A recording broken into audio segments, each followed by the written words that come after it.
Bonjour à tous, j'espère que vous allez bien. Aujourd'hui, on se retrouve pour une mise au point générale du marché suite au mouvement correctif du jour. Allez, c'est parti. On va tout d'abord commencer avec le graphique du Bitcoin contre le dollar. Et alors, lors du précédent brief, on avait bien vu qu'on était en train de range entre ces deux bornes juste ici. Et alors, on avait deux solutions pour nous.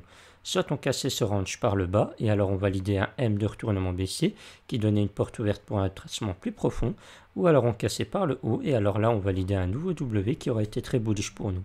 Malheureusement, comme on peut le voir, pour l'instant, on tend à vouloir valider un M de retournement baissier.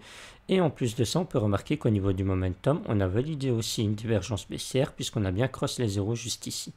Du coup, on se retrouve avec un mouvement de retournement baissier et une divergence baissière qui est confirmée aussi.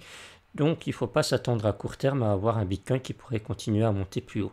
Maintenant, une chose qui reste quand même intéressante à remarquer, c'est que si on place un Fibonacci du plus bas trouvé ici jusqu'à son plus haut, on peut remarquer qu'on reste malgré tout au-dessus des 0.382. Donc tant qu'on reste au-dessus des 0.382, on reste toujours dans un mouvement tendanciel haussier. Et du coup, tant qu'on maintiendra ce niveau juste ici, on pourra toujours très bien rebondir pour aller beaucoup plus haut à moyen et long terme.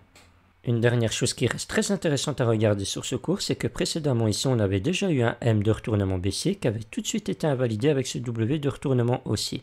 Et du coup, si on place un Fibonacci du bas de ce W jusqu'au nouveau sommet qu'on a trouvé ici, on peut remarquer que le saignement en cours s'est arrêté en pleine zone de rechargement d'achat. Donc ici on a quand même une zone de support qui pourrait faire son travail pour arrêter le saignement. Et du coup, si on arriverait à rebondir dessus et qu'on arriverait à casser ce niveau juste ici, ça serait vraiment très bullish pour nous parce que du coup, si on se met en hebdomadaire et qu'on retire bien tous les dessins ici pour que ça soit bien visible, on aurait un nouveau W qui serait validé ici avec la deuxième mèche qui se casserait ici le nouveau sommet. Et alors là, on aurait vraiment que des suites de W en hebdomadaire et là, c'est vraiment très bullish. Pour ce qui est de l'Ethereum, maintenant on peut remarquer que précédemment ici on avait bien validé un M de retournement baissier qui avait tout de suite été invalidé avec ce W de retournement haussier et depuis cette zone ici on n'avait fait qu'enchaîner les W, on n'avait pas fait de nouveau M de retournement baissier, sauf ici on tend à vouloir en valider un nouveau si on clôturait bien en dessous de ce niveau juste ici. En plus de ça, on peut remarquer qu'au niveau du momentum, on avait vraiment enchaîné les divergences baissières potentielles depuis plus d'un mois et on vient bien de les valider puisqu'on a bien cross les zéros. Du coup, on se retrouve maintenant avec un momentum qui est vraiment très très faible, donc on peut spéculer que l'Ethereum aura beaucoup plus de peine à se rebondir. Mais malgré tout, si on regarde au niveau du Fibonacci, on reste toujours au-dessus des 0.382, donc tant qu'on restera au-dessus, on sera toujours sur un mouvement tendanciel haussier, et à moyen et long terme, on pourra toujours avoir un Ethereum qui pourrait continuer à monter plus haut.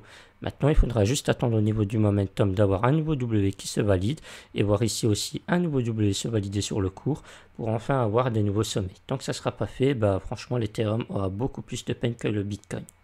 Pour ce qui est de la paire Ethereum Bitcoin, lors du précédent brief, on avait spéculé que juste ici, on aurait très bien pu rebondir pour valider un W de retournement haussier qui aurait ravalé le M de retournement baissier précédemment formé ici.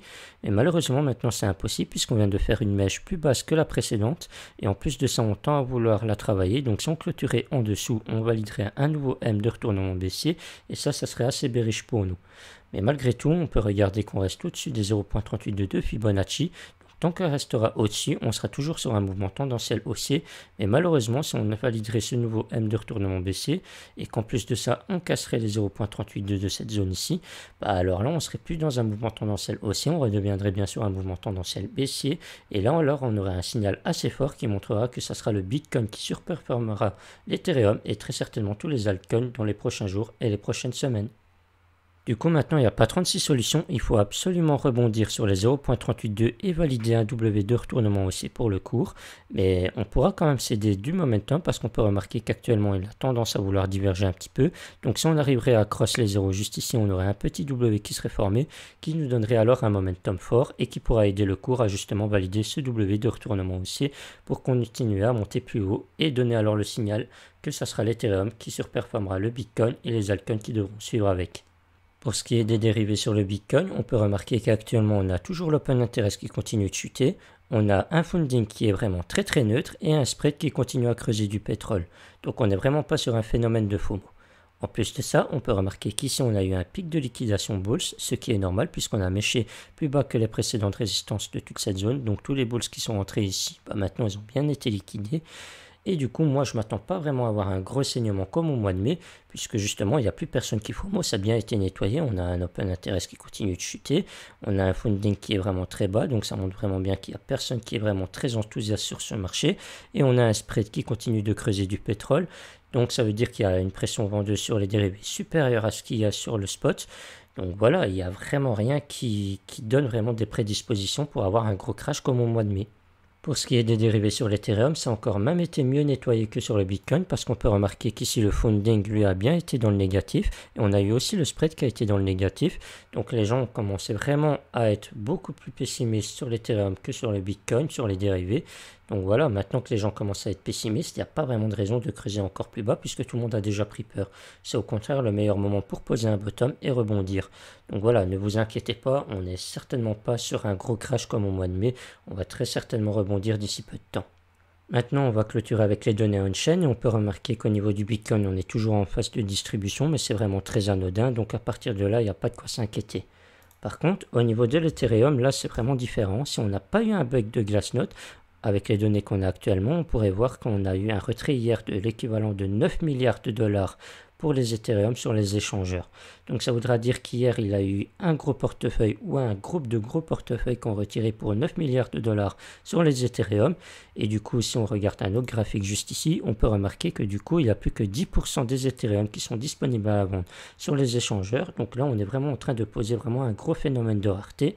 Et du coup, ça appuie encore plus la thèse qu'on avait eue précédemment sur les dérivés, comme quoi on serait bien sur un bottom et qu'on va très certainement rebondir d'ici peu de temps.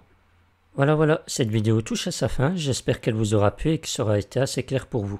N'hésitez pas à me donner votre avis sur tout ce qui a été dit en commentaire ou à me rejoindre sur Discord si le cœur vous en dit, pour être toujours tenu à jour des dernières nouvelles que j'ai à vous partager. Je mettrai le lien dans la description et en commentaire épinglé comme d'habitude. Sur ce, je vous souhaite à tous une bonne fin de journée et moi je vous dis à plus tard.